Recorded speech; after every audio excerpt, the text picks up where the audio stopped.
নমস্কার, আপনারা দেখছেন ডিজিটাল কলকাতা। আপনাদের প্রত্যেককে স্বাগত জানাই।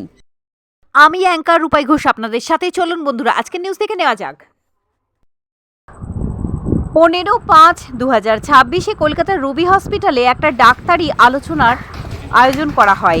এই অনুষ্ঠানে সাংবাদিক বৈঠকের দ্বারা পূর্ব ভারতে ক্যান্সার কেয়ারের ক্ষেত্রে বৈপ্লবিক পরিবর্তন আনার উদ্যোগ সম্পর্কে সাধারণ জনসমাজের কাছে সচেতনমূলক বার্তা তুলে ধরা হয়। শুধু তাই নয়, থ্যালাসেমিয়া আক্রান্ত উচ্চ মাধ্যমিকের ছাত্রী সৃজনী সাহু অত্যন্ত ভালো রেজাল্ট প্রাপ্ত, তাকে মিসেস রুবি দত্ত সম্বর্ধনা জানিয়েছেন। কলকাতায় একমাত্র ডিজিটাল পেট সিটি সুবিধাও রয়েছে এই হসপিটালে। এদিন বিএমটি ইউনিট উদ্বোধন করা হয়। হসপিটালের director doctor Sourav Dutta, Mrs Ruby Dutta, প্রতিষ্ঠাতা ডক্টর কমল কুমার দত্ত উপস্থিত ছিলেন। এই অনুষ্ঠানের টুকরো টুকরো অংশ আপনাদের সামনে তুলে ধরলাম। ডিজিটাল পেট সিটি প্রথম কলকাতায় করেছি। আমাদের বিগেস্ট চ্যালেঞ্জ ছিল বোন ম্যারো ট্রান্সপ্লান্টেশন।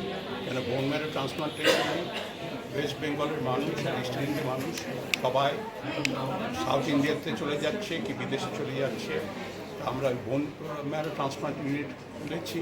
আমরা গোটা 8টা কেস অলরেডি করেছি। এইটা হচ্ছে সবচেয়ে অত্যাধুনিক বোন ম্যারো, যেটা ইন্ডিয়াতে খুব কম জায়গায় আছে।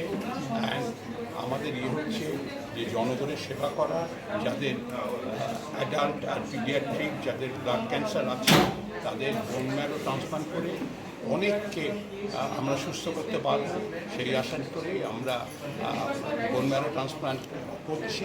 হ্যাঁ, আমাদের 31 বছর লেগেছে বোন ম্যারো ট্রান্সপ্লান্ট করা।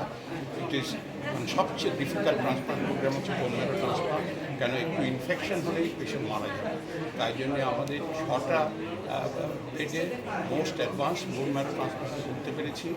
আমি আমাদের দৃঢ় বিশ্বাস কলকাতার মানুষ, বেঙ্গলের মানুষ, ইভেন ইস্টার্ন ইন্ডিয়ার সব মানুষ আরও ভালো ট্রিটমেন্ট পাবে, আরও ভালো ট্রিটমেন্ট